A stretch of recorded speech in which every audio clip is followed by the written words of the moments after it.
Kenya and India have signed Memoranda of Understanding in health, textile and SMEs worth over $40 million as the two nations seek to widen the trade volumes. Wendo tells us more. Kenya welcomed the Prime Minister of India, Narendra Modi, on the 10th of July in a historic visit that affirms the long-standing relationship between the two countries. Kenya is a valued friend and a trusted partner of India. The bonds between the two countries are long-standing and rich. Our historical people-to-people ties provide a strong basis to our wide-ranging partnership, which extends from agriculture and health to development assistance. Our discussions broached a whole number of critical issues, including our ongoing cooperation in the areas of health, energy, education, trade, agriculture, defense cooperation, housing, amongst many other areas.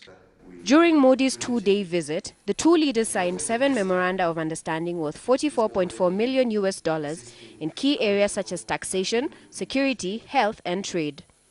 These agreements include a revised double taxation avoidance agreement and an MOU between the Bureau of Standards of India and Kenya, as well as an MOU which secured visa exemption for holders of diplomatic passports. Indeed, as we look into the future, we are both very keen on exploiting cooperation in sports also, where our countries have much to teach each other. India in terms of cricket, Kenya in terms of our athletics. As true and trusted partner, India is ready to share its development experiences and expertise and concessional credit and capacity to assist in Kenya's development objectives. We look forward to early implementation of the Indian lines of credit for projects in agri-mechanization, textiles, and the development of the small and medium sector. Balance of trade between the two countries $400 billion in favor of India. Consequently, the government has requested for reforms in various sectors to level the playing field. One of the things that our business community have asked is, why can't we explore a situation where we can get an AGOA-type preferential access to the Indian market, given the size of the market here and the trade opportunities that is actually going to be possible. And we not only want to ask for this, but we want it to be on a win-win situation.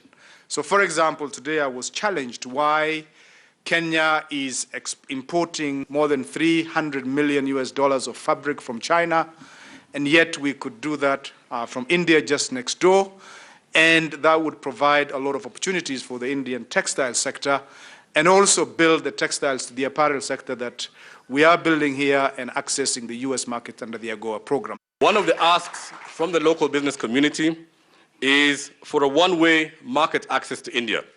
That will be the best way to level out the balance of trade that today is largely in favor of India.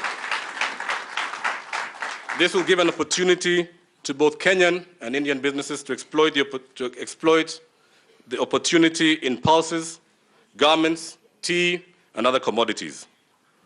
Your Excellency, we've also discussed the possibility of Indian and Kenyan companies, particularly in the areas where India has a competitive advantage, such as agro-processing, healthcare, and ICT, to do joint ventures addressing third-party countries in the continent of Africa. In the health sector, the Indian government has pledged to help Kenya in setting up a drug manufacturing company that will reduce the cost of importing drugs, as well as an extension of a line of credit that will help in building a cancer center in Kenya. The government of India has also promised to support Kenya in the areas of health, an area which their expertise and leadership is globally respected.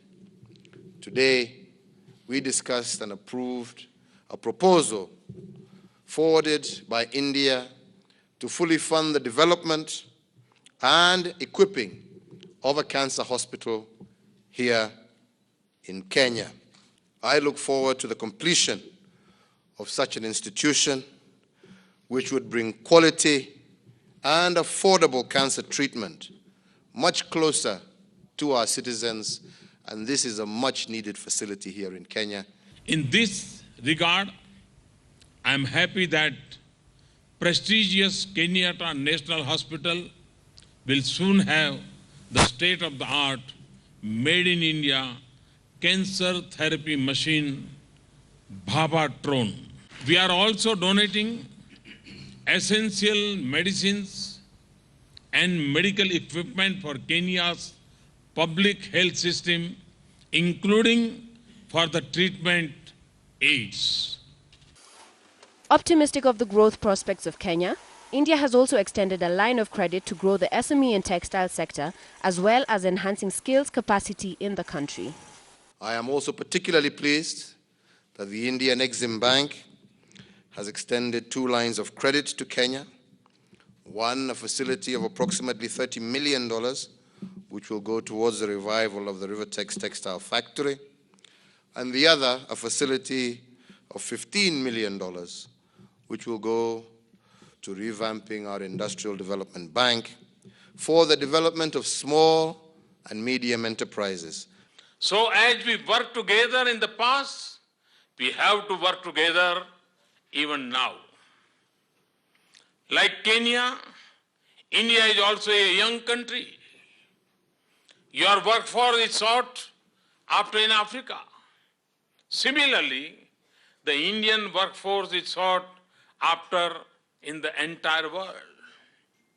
We can do along together to nurture and train this human capital which can serve the whole world.